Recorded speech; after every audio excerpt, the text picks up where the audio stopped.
Hello guys, today we are going to talk about CSS box model. So as we all know, we in our HTML document, we use a lot of HTML tags such as para, div, span, and, and others. Okay.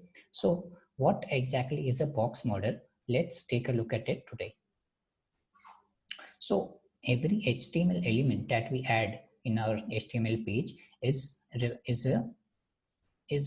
can be called as a box model. Okay, so the elements which are represented in our HTML document is basically rendered by the HTML in a box format. Okay, this box model, why this box model is necessary? This is required for the proper designing and the layout of the elements in our HTML page, or basically the web page. Okay, so how this designing and layout is achieved by using box model? It is achieved using margins, borders, padding, and the actual content that we put inside our HTML element. Okay, so let's take a look at the HTML box model. So this is our box model. So any element that is being rendered in the HTML document, it generally consists of these configurations. Okay, the center part is the inner content of the element, then the next part is the padding, and then the border, and then the margin. Okay, so we'll discuss each of these terms. So what padding is? Okay, again, padding is the internal spacing of a element with respect to its border. Okay, border is the boundaries of the HTML element. Okay, and the margin is the external spacing with respect to the border. All right, so saying that, we'll take a look at a practical example. Yeah, and I have this demo project right here, which is up and running. So this right here, we have an h1 element inside our HTML body, which contains an inner text called box model. Okay, so what I'll do is I'll apply some styling on the HTML element, or initially I'll just leave it blank. Okay, and then we'll go to the inspect mode. All right, and when we go to the inspect mode, basically you just have to you can press Ctrl Shift I, or you can just right click and go to inspect. Okay, so when you go to the inspect mode, you see this box model right here.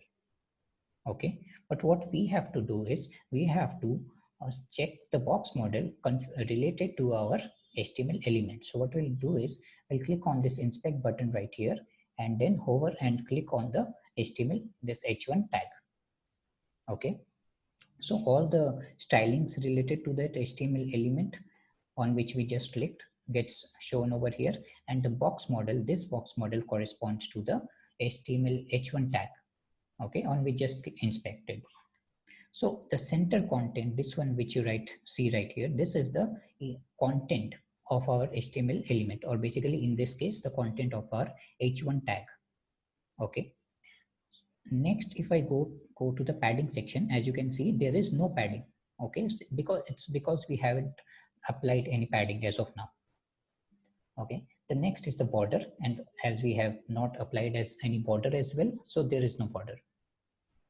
But in the box model, you'll see all the three sections such as padding, border, and margin.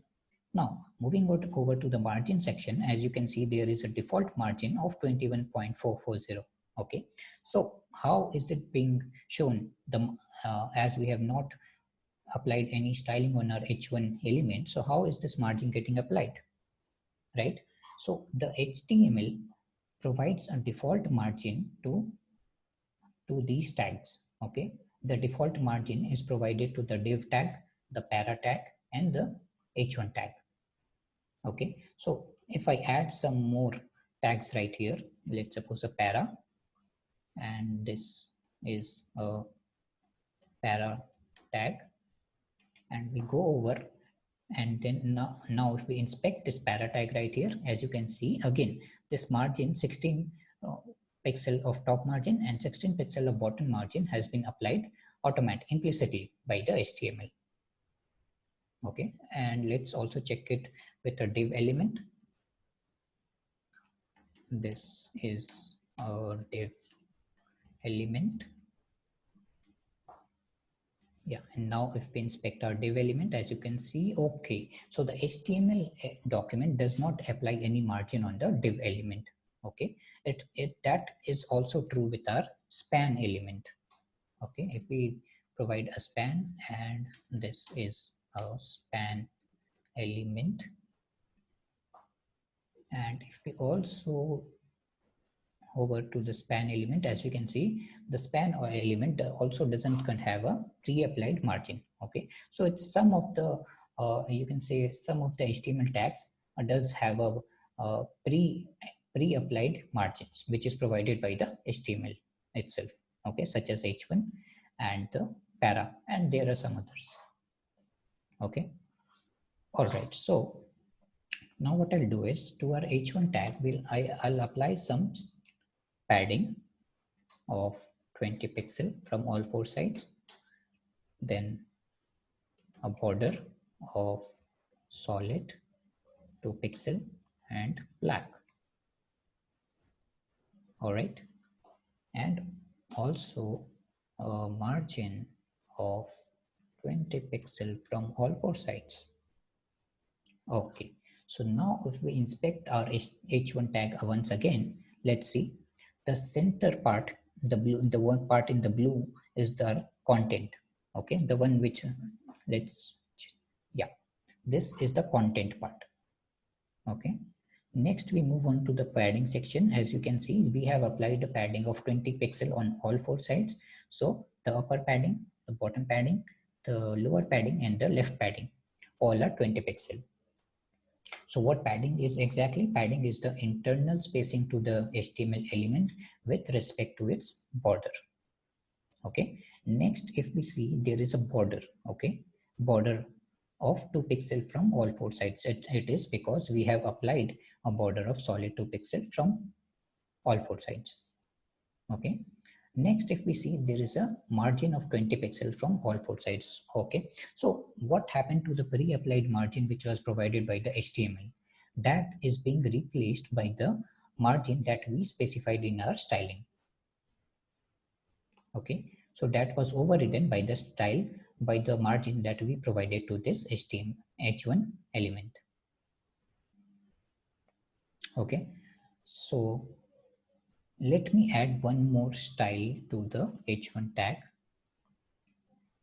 such as background color of blue. Yeah, and now if you see, this is the center content, this is the padding, this is the border, and this is the margin. So why is the background color not applied to the margin, right?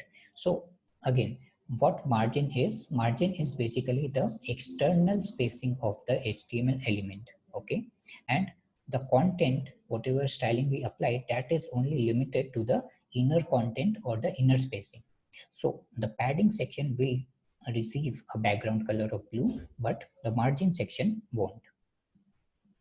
Okay, so that is what a box model is, and that is how we applied some basic stylings on any HTML element. Okay, so now there is one important concept of calculating the width. Okay, if I have to calculate the width of my HTML H1 element, okay, and I'll also specify a width property to my H1 tag, such as 100 pixel. Okay, or I'll just change it to 250 pixel. Okay, so what will be the width of this element now? You would say 250 pixel, but that's not correct. Okay, the total width of this element would be in the content width, which is 250 pixel, plus the left and the right padding, which is 20 plus 20. Okay, then it's the border of 2 pixel from the left and right border, which is 2 plus 2, and then there's the margin of 20 plus 20, which is 20 plus 20. Okay, that is equal to 250 plus 290, 290 and 40, that is 330, and which is 334 pixel. Okay, so that is what the total width of this element, not the width that we have specified right here. This width that we have specified 250 pixel, this is the width of the inner content. As you can see, if I hover over the blue part, the width is 250 pixel. Okay, so that is how we calculate the width of the HTML element. All right, so that is what a box model is, and a box model is necessary for the styling and layout of HTML elements in our web page. Okay, thank you for today.